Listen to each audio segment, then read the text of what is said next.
Lion, the Witch, and the Wardrobe is fucked up. I know. You thought you already knew that. No, I'm not talking about the old man who poisons a little girl. I'm not talking about the little boy getting addicted to a substance fed to him by an old lady. That's tip of the iceberg, man. I mean the ending, where these four little shits take over an entire kingdom by murdering the previous ruler. That's fucked up. I don't care that she was evil. I don't care that I'm totally okay if Simba does it. These four children annihilated an entire ruling party. They overthrew the previous administration in a bloody coup. They're children! Still, there are some things about that movie I like. Sometimes I just like to sit and think about alternate dimensions. Like, these little kids just walk through a wardrobe and they're in a completely different world. When you think about it, fiction has long been fascinated with the concept of other worlds, it being the main point of fiction. But I mean worlds within worlds. Faraway planets populated by hot green chicks. Distant pasts populated by creepy subtext.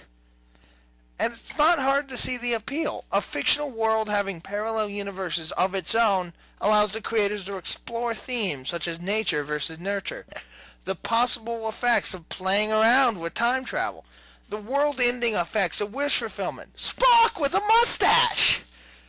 Or, it allows them to make pop culture jokes. Spider-Man, Homestar Runner, Family Guy, sci-fi shows you don't watch, they all have played around with this concept. Want to know the cool part? This is all scientifically possible. It's called the many worlds interpretation. The word theory can be used here as well, but since the creationist community clings to that word like particularly ignorant masses, we'll stick with interpretation for right now. Allow me to boil down the basic concept for you, throw a little of the slurry of paraphrasing in there, and feed you the delicious gravy of knowledge. Get used to food metaphors, it's kind of half what I got here. Essentially, the many worlds interpretation of quantum mechanics suggests that every decision you've ever made, any decision everyone has ever made, splits reality into a separate universe, of which we only observe one. By this notion, any possible history exists within its own timeline. And if that's true, think of the possibilities. Alright, work with me here. Do you think there's an alternate universe where a Justice League movie came out a few weeks ago? If there is, I choose to believe it was written and directed by Kevin Smith. Somewhere out there, in some parallel world very much like our own, there's a show called According to John. And it is awesome. In an alternate universe, Christopher Nolan made the Last Airbender movie. Unfortunately, in that same universe, Dark Knight was made by Michael Bay. In an alternate universe, instead of My Little Ponies, an 80s cartoon for boys was remade and became a cross-cultural smash hit, spanning into conventions, memes, and news organizations lamenting the loss of traditional gender values. I choose to believe this series was the Centurions. Power extreme indeed, sirs. In an alternate universe, this man is president. In an alternate universe, this man is president.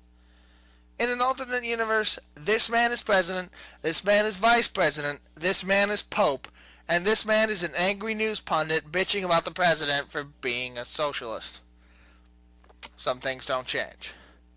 In no alternate universe is this man president. In an alternate universe, Iron Giant became a huge international success, spawning multiple sequels and action figures and theme park rides and cereals, and was later remade in live action. It sucked, and fanboys bitched about it endlessly. In an alternate universe, Firefly ran for 5 seasons. Upon the disappointing conclusion, most fans agreed it should never have gone beyond season 1. In an alternate universe, Alton Brown, Bobby Flay, Guy Fieri, Paula Deen, Rachel Ray, Giada De Laurentiis, and that one dude from Iron Chef are all superheroes, and they fight their arch nemesis, Emerald. In an alternate universe, Heroes, 4400, and Eureka didn't suck after season 3. Speaking of which, in an alternate universe, Peter Petrelli wasn't a useless douchebag. In an alternate universe, chickens, horses, and dolphins are the animal axis of evil, commanding sinister mastery over land, the sea, and air. I didn't say it was a good plan.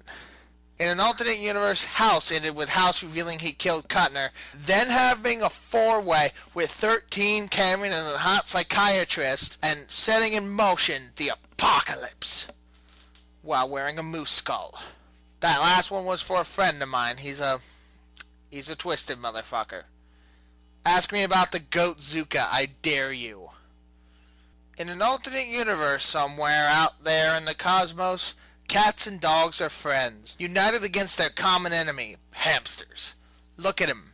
He'd kill you and rape your corpse if he had half the chance. In his eyes lie madness.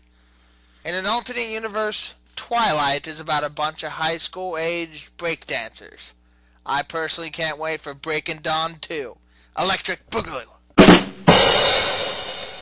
In an alternate universe, instead of Nintendo, the Pokemon games are made by Activision. This means that instead of fetch quest, puzzle solving, odd dress-up contests, and UFC-style ranking matches, Pokemon are used in massive bloody war.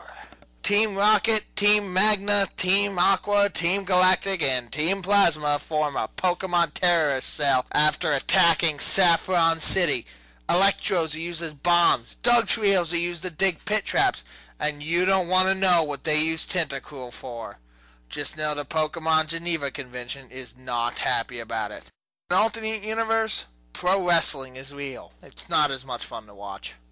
In an alternate universe somewhere, the upcoming Batman movie doesn't feature the two most overrated characters in Batman's Rogues Gallery, which, by the way, is one of the most overrated Rogues Galleries in all of comic book history, but I digress. Instead, we get the Riddler, played by David Tennant, Mr. Freeze, played by The Rock, and Calendar Man, played by Neil Patrick Harris. And that, dear listeners, was just a minor sample of the things that flow through my head. Next time, let's talk about boobs. Sort of. A little bit. Not really. Some say I wish